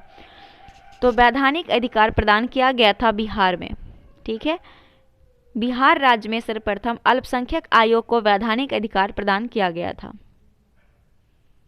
आगे देखते हैं 188 नंबर। बिहार में सर्वप्रथम नगर पालिका की स्थापना किस नगर में हुई थी? तो बिहार में सर्वप्रथम नगर पालिका की स्थापना जो हुई थी ये आरा में। कहाँ पे? आरा में हुई थी सबसे पहले। संविधान के किस अनुच्छेद के अनुसार बिहार में द्विसदनात्मक विधानमंडल की व्यवस्था लागू है? तो अनुच्छेद 169। अनुच्छेद 169 की अगर हम बात करें तो इसके तहत बिहार में द्विसदनात्मक विधानमंडल की व्यवस्था लागू है। अनुच्छेद 169। बिहार में कुल कितने लोकसभा क्षेत्र हैं? तो बिहार में कुल 40 लोकसभा क्षेत्र हैं। बिहार में कुल 40 लोकसभा क्षेत्र हैं। महेश खुट पनसलवा सहरसा मार्ग, क्या है नाम इसका? महेश खुट पनसलवा सहरसा मार्ग पर डुमरी घाट सेतु यानी कि बीपी मंडल सेतु का निर्माण किस नदी पर किया गया? तो बीपी मंडल शॉर्ट में सभी लोग जानते हैं, इनका पूरा नाम देख लीजिएगा। ये किस नदी पर स्थित है? तो ये जो स्थित है आपका कोसी नदी पे। बीपी मंडल सेतु कोसी नदी पर है। महेश खुट पंचलवा सहरसा मार्ग पर डुमरी घाट सेतु का निर्माण कोसी नदी पर किया गया है। 192 नंबर प्रश्न है कि बिहार में दरोगा प्रसाद राय सेतु का निर्माण किस नदी पर किया गया? तो गंडक नदी पर किया गया। दरोगा प्रसाद राय सेतु का निर्माण गंडक पे किया गया। 193 नंबर प्रश्न है आपका, बिहार में लीची अनुसंधान केंद्र कहाँ स्थित है? तो ये मुशहरी मुजफ्फरपुर में है। बिहार में लीची अनुसंधान केंद्र मुजफ्फरपुर मुशहरी में है। अगला प्रश्न है, बिहार में मक्का अनुसंधान केंद्र कहाँ स्थित है? तो बिहार में मक्का अनुसंधान केंद्र बेगूसराय में है। कहाँ पे? बेगूसराय में मक्का अनुसंधान केंद्र है बिहार में। दलहन अनुसंधान केंद्र की स्थापना बिहार के किस जिले में की गई? तो दलहन अनुसंधान केंद्र की स्थापना बिहार के मोकामा में किया गया। कहाँ पे? बिहार के मोकामा में। 96 नंबर प्रश्न है कि बिहार के किस स्थान पर बोरोबुदूर के बौद्ध स्तूप से भी 1 फीट ऊंचा एवं विशाल बौद्ध स्तूप प्राप्त हुआ है? तो रामपुरवा से, option D. Sorry option D नहीं, ये केसरिया हो जाएगा, ऑप्शन ए। बिहार के केसरिया स्थान पर बोरोबुदूर के बौद्ध स्तूप से भी 1 फीट ऊंचा एवं विशाल बौद्ध स्तूप प्राप्त हुआ है, केसरिया। अगला है 197 नंबर प्रश्न। केसरिया प्रखंड बिहार के किस जिले में स्थित है? तो केसरिया पूर्वी चंपारण में स्थित है, केसरिया पूर्वी चंपारण में है। मखाना का व्यावसायिक स्तर पर उत्पादन करने वाला देश का एकमात्र राज्य बिहार है। बिहार के मखाना को जीआई टैग भी दिया गया है। आगे देखेंगे, निम्नलिखित में से बिहार की किस चित्रकला पर भारत सरकार ने डाक टिकट जारी किया है? तो डाक टिकट जारी किया है ये मधुबनी चित्रकला पर। बिहार के मधुबनी चित्रकला पर भारत सरकार ने डाक टिकट जारी किया है। अगला प्रश्न है आपका, लोक नायक जयप्रकाश नारायण का जन्म स्थान था। तो लोक नायक जयप्रकाश नारायण का जो जन्म स्थान है ये सिताव दियारा में, सिताव दियारा। 201 नंबर प्रश्न है, निम्नलिखित में से कौन सी बिजली परियोजना बिहार सरकार के अधीन नहीं है? तो कहलगांव सुपर तप बिजली घर, कहलगांव सुपर तप बिजली घर जो है ये परियोजनाएं बिहार सरकार के अधीन नहीं है। अगला है 102 नंबर, निम्नलिखित में से कौन सा स्थान भगवान महावीर का निर्माण स्थल है? तो भगवान महावीर का निर्माण स्थल पावापुरी है। कहाँ पे है? पावापुरी द करेक्ट आंसर, ठीक है। सूफी संत हजरत मखदूम शाह की दरगाह कहाँ पर स्थित है? तो मखदूम शाह की दरगाह मनेर में है। सूफी संत हजरत मखदूम शाह की दरगाह मनेर में है।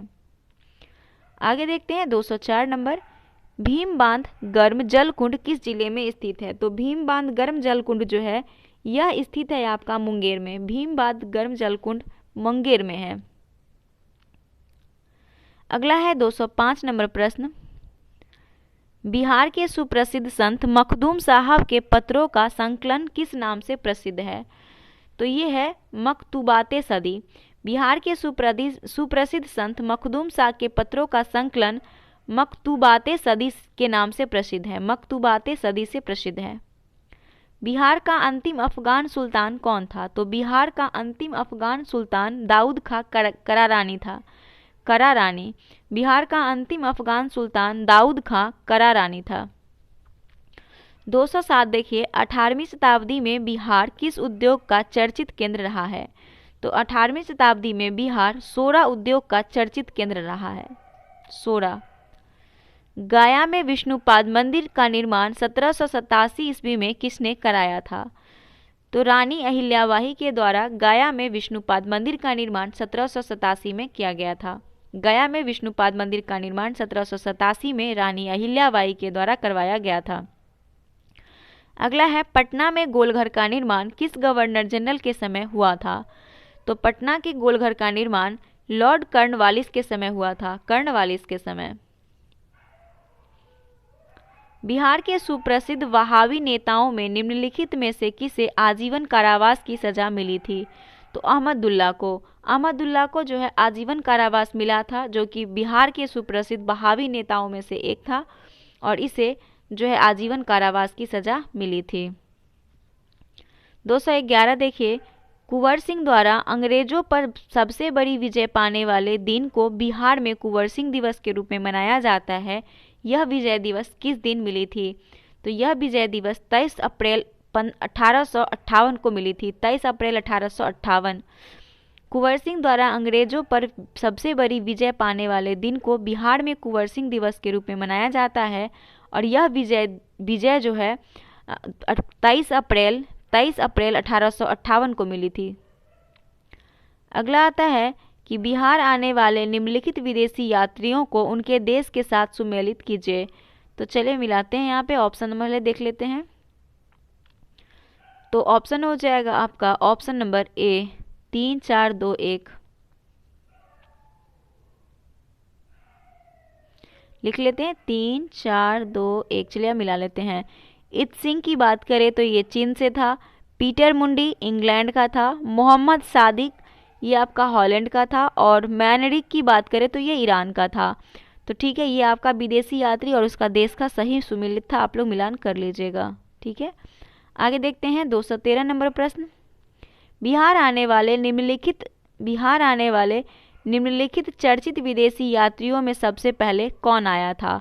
तो सबसे पहले मेगास्थनीज आया था। बिहार आने वाले जो चर्चित विदेशी यात्री थे उसमें सबसे पहले मेगास्थनीज आया था। गौतम बुद्ध के काल में किस नगर की राजनर्तकी आम्रपाली थी? तो इसकी अगर हम आम्रपाली की बात करें तो ये जो थी वैशाली। गौतम बुद्ध के काल में वैशाली नगर की नर्तकी आम्रपाली थी। अगला प्रश्न है कि ब्रिटिश सरकार द्वारा प्रतिबंधित क्रांतिकारी पुस्तक देशेर कथा के लेखक कौन था? तो देशेर कथा के लेखक शाखाराम गणेश देवशंकर थे। ब्रिटिश काल द्वारा प्रतिबंधित क्रांतिकारी पुस्तक था देशेर और इस कथा के लेखक शाखाराम गणेश देवशंकर थे। 216 देखिएगा, आज़ाद दास्तान नामक संगठन का गठन किस उद्देश्य से किया गया था? तो ये सरकार को युद्ध कार्यों में बाधा पहुंचाने के लिए आज़ाद दास्तान नामक संगठन का गठन किया गया था। सरकार को युद्ध कार्यों में बाधा पहुंचाने के लिए। 217 प्रश्न है कि मुजफ्फरपुर बम कांड जो 1908 में हुआ था कि अभियुक्तों में किसे फांसी दी गई थी? तो फांसी जो दी गई थी वो खुदीराम बोस को। मुजफ्फरपुर कांड में खुदीराम बोस को फांसी की सजा दी गई थी। Option number A. बिहार में अधिकांश वर्षा कहाँ से प्राप्त होती है? तो बिहार में अधिकांश वर्षा जो है ये बंगाल की खाड़ी के मानसून से होती है। बंगाल की खाड़ी के मानसून से बिहार में अधिकतम वर्षा होती है।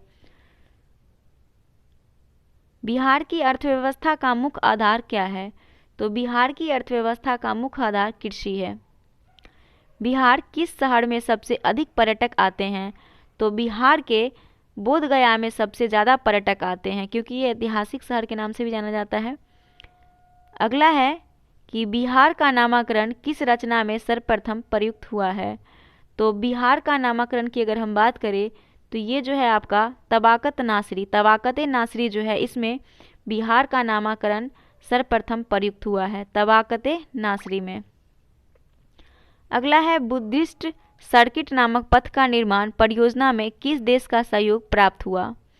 तो इस प्रश्न का आंसर हो जाएगा आपका option number A, Japan. Buddhist circuit नामक पथ का निर्माण परियोजनाओं में देश का सहयोग प्राप्त हुआ जापान का सहयोग। अगला प्रश्न है आपका 223 नंबर प्रश्न। निम्नलिखित में से कौन सा खनिज बिहार के नालंदा जिले में मिलता है? तो बिहार के नालंदा जिले में क्वार्टराइज्ड मिलता है। क्वार्टराइज्ड जो खनिज है ये बिहार के नालंदा जिले में मिलता है। अगला प्रश्न है निम्नलिखित में से किस जिले में ब्रह्मकुंड नामक जलकुंड स्थित है? तो ब्रह्मकुंड नामक जलकुंड जो है ये आपका नालंदा में है। कहाँ पे है? नालंदा में। Option number A. अगला है बिहार के किस नगर में दूरदर्शन का प्रथम केंद्र स्थापित हुआ था? तो बिहार के किस नगर में दूरदर्शन का प्रथम केंद्र स्थापित हुआ था? तो ये स्थापित हुआ था मुजफ्फरपुर में। सबसे पहले मुजफ्फरपुर में ही दूरदर्शन केंद्र स्थापित हुआ था। अगला है कुशेश्वर शिव मंदिर बिहार के किस जिले में स्थित है? तो कुशेश्वर शिव मंदिर ये बिहार के दरभंगा जिले में है। अगला है सीतामढ़ी योजना का संबंध है। तो सीतामढ़ी योजना का संबंध जो है वो प्रारंभिक शिक्षा विस्तार जिला मंडल योजना से और बिहार शिक्षा परियोजना परिषद द्वारा शिक्षा तथा साक्षरता प्रसार कार्यक्रम से। तो सीतामढ़ी योजना का संबंध प्रारंभिक शिक्षा विस्तार जिला मंडल योजना से है और बिहार शिक्षा परियोजना परिषद द्वारा शिक्षा तथा साक्षरता प्रसार कार्यक्रम से। तो ऑप्शन सी करेक्ट आंसर हो जाएगा, ए और बी दोनों। अगला नंबर प्रश्न है मध्यकालीन बिहार में आए ईरानी यात्रियों में कौन एक धर्माचार्य था? तो धर्माचार्य बहबहानी था। मध्यकालीन बिहार में आए ईरानी यात्रियों में बहबहानी धर्माचार्य था, बहबहानी। 29 नंबर प्रश्न है कि बिहार आने वाला पहला अंग्रेजी यात्री कौन था? तो बिहार आने वाला पहला अंग्रेजी यात्री रॉल्फ फिच था, रॉल्फ फिच। कुंवर सिंह के भाई अमर सिंह 1857 के आंदोलन के दौरान कहाँ सरकार स्थापित की थी? तो ये कैमूर में। कुंवर सिंह के भाई अमर सिंह ने 1857 के आंदोलन के दौरान कैमूर में सरकार स्थापित की थी। अगला है 1857 में जगदीशपुर में किसके नेतृत्व में समानांतर सरकार की स्थापना की गई थी? तो समानांतर सरकार की स्थापना की बात अगर हम करें तो ये हरकिशन सिंह 1857 में जगदीशपुर में हरकिशन सिंह के नेतृत्व में समानांतर सरकार की स्थापना की गई थी, हरकिशन सिंह के नेतृत्व में। 1857 के आंदोलन के दौरान बिहार के किन दो जिलों के बीच एक्सप्रेस डाक की नई लाइनें खोली गई थी? तो एक्सप्रेस डाक की नई लाइनें खोली गई थी, ये खोला गया था आपका पूर्णिया से मुजफ्फरपुर, पूर्णिया से मुजफ्फरपुर। अब देखते हैं 233 नंबर, रीवा के युद्ध में कुंवर सिंह ने किस प्रमुख क्रांतिकारी को सहयोग दिया था? तो रीवा के युद्ध की बात करें तो रीवा के युद्ध में नाना साहब, रीवा के युद्ध में कुंवर सिंह ने नाना साहब जो प्रमुख क्रांतिकारी थे उनका सहयोग दिया था। ठीक है, आगे देखते हैं। 1857 के आंदोलन के दौरान बिहार में कहाँ के जमींदारों ने ईस्ट इंडिया कंपनी का साथ दिया? तो ईस्ट इंडिया कंपनी का साथ हथुआ के जमींदारों ने दिया था। 1857 के क्रांति के समय हथुआ के जमींदार ने ईस्ट इंडिया कंपनी का साथ दिया था। अगला प्रश्न है आपका 235, निम्नलिखित के किस क्षेत्र में संथालों ने 1855 से 56 में अपनी सरकार की घोषणा की थी? तो ये भागलपुर राजमहल, निम्नलिखित बात भागलपुर राजमहल क्षेत्र में संथालों ने 1855 से 56 में अपनी सरकार की घोषणा की थी। नेक्स्ट प्रश्न है कि बिहार में भवानी मंदिर क्रांतिकारी संस्था की स्थापना किसने की थी? तो भवानी मंदिर क्रांतिकारी संस्था की स्थापना भूपेंद्र नाथ दत्त ने की थी, भूपेंद्र नाथ दत्त ने।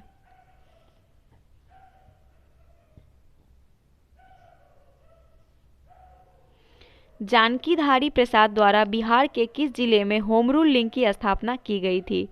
तो बिहार में होम रूल लिंग की स्थापना मुजफ्फरपुर, जानकीधारी प्रसाद द्वारा बिहार के मुजफ्फरपुर जिले में होम रूल लिंग की स्थापना की गई थी। आगे देखते हैं, बिहार में चौकीदारी कर बंदी आंदोलन सर्वप्रथम कहाँ से प्रारंभ हुआ था? तो ये बेतिया से। बिहार में चौकीदारी कर बंदी आंदोलन सर्वप्रथम बेतिया से प्रारंभ हुआ था। नेक्स्ट प्रश्न है कि बिहार में टेक्स्ट बुक भवन कहाँ स्थित है? तो बिहार में टेक्स्ट बुक भवन औरंगाबाद में है, टेक्स्ट बुक भवन बिहार के औरंगाबाद में। कांग्रेस के किस अधिवेशन से बिहार में असहयोग के प्रति प्रेरणा मिली थी? तो ये नागपुर अधिवेशन से बिहार में असहयोग के प्रति प्रेरणा मिली थी। कांग्रेस के नागपुर अधिवेशन से बिहार में असहयोग के प्रति प्रेरणा मिली थी। अब है 241 नंबर प्रश्न, शिक्षा को जन जन तक पहुंचाने के लिए गरीबी रेखा के नीचे जीवन बसर कर रहे परिवारों के बच्चों को 1 रुपया प्रतिदिन की दर से शिक्षा प्रोत्साहन भत्ता देने की योजना बिहार में किस वर्ष प्रारंभ की गई थी? तो ये हुआ था 1999 में। देखिए 1999 में जो है शिक्षा को जन जन तक पहुंचाने के लिए गरीबी रेखा के नीचे जीवन बसर कर रहे परिवारों के बच्चों को 1 रुपया प्रतिदिन की दर से शिक्षा प्रोत्साहन भत्ता देने की योजना प्रारंभ की गई थी 1999 से। बिहार में राष्ट्रीय साक्षरता मिशन कार्यक्रम का शुभारंभ कब किया गया? तो बिहार में राष्ट्रीय साक्षरता मिशन कार्यक्रम का शुभारंभ जो है ये 5 सितंबर 1987 को किया गया। 5 सितंबर 1987 को बिहार में राष्ट्रीय साक्षरता मिशन कार्यक्रम शुभारंभ किया गया था। अगला है कि जनगणना 2011 के अनुसार सर्वाधिक दशकीय वृद्धि दर वाला जिला कौन सा है? तो जनगणना 2011 के अनुसार सर्वाधिक दशकीय वृद्धि दर वाला जिला की बात करें तो वो आपका मधेपुरा है। मधेपुरा जो है ये सर्वाधिक दशकीय वृद्धि वाला जिला है। नेक्स्ट है, बिहार में भूमि अधिसीमा अधिनियम कब पारित हुआ था? तो 1961 में। बिहार में भूमि अधिसीमा अधिनियम 1961 में पारित हुआ था। अब आता है आपका 245, महानंदा नदी में बाढ़ आने पर बिहार के किस जिले में सबसे अधिक क्षति होती है? तो सबसे अधिक क्षति कटिहार में होती है। महानंदा नदी में अगर बाढ़ आता है तो इससे कटिहार क्षेत्र में सबसे ज़्यादा क्षति होती है। निम्नलिखित में से कौन सा जिला बिहार राज्य के अंतर्गत नहीं है? गया, जमुई, देवघर, औरंगाबाद। तो सी देवघर। देवघर ये झारखंड जिला में पड़ता है, झारखंड राज्य में पड़ता है, सॉरी जिला बोल दी। निम्नलिखित में से किसको बिहार की नदियों में शामिल नहीं किया जा सकता है? तो गंडक, कोसी, पुनपुन, स्वर्णरेखा। स्वर्णरेखा ये झारखंड में हो गया है, अब स्वर्णरेखा झारखंड में है, तो गंडक, पुनपुन सब बिहार का है। अब बात करते हैं अविभाजित बिहार में कुल कितने जिले थे। तो जब बिहार विभाजित नहीं हुआ था तब बिहार में टोटल जिले जो थे वो कितने थे, तो बिहार में टोटल जिले थे बिहार में टोटल जिले 55 थे, और वर्तमान में कितने जिले हैं, 38 जिले हैं बिहार में। बिहार के कुल कितने जिले नेपाल की सीमा से लगे हुए हैं, तो बिहार के कुल 7 जिला जो है ये नेपाल से लगे हुए हैं, बिहार के 7 जिला नेपाल से लगे हुए हैं।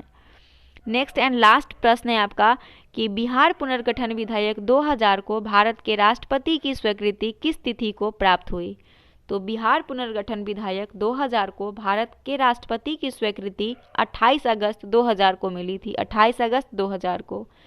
तो ये आपका 250 प्रश्न था, जो कि आपका सिर्फ और सिर्फ ऑब्जेक्टिव प्रश्न था ओवरऑल बुक का, जो कि रिवीजन के लिए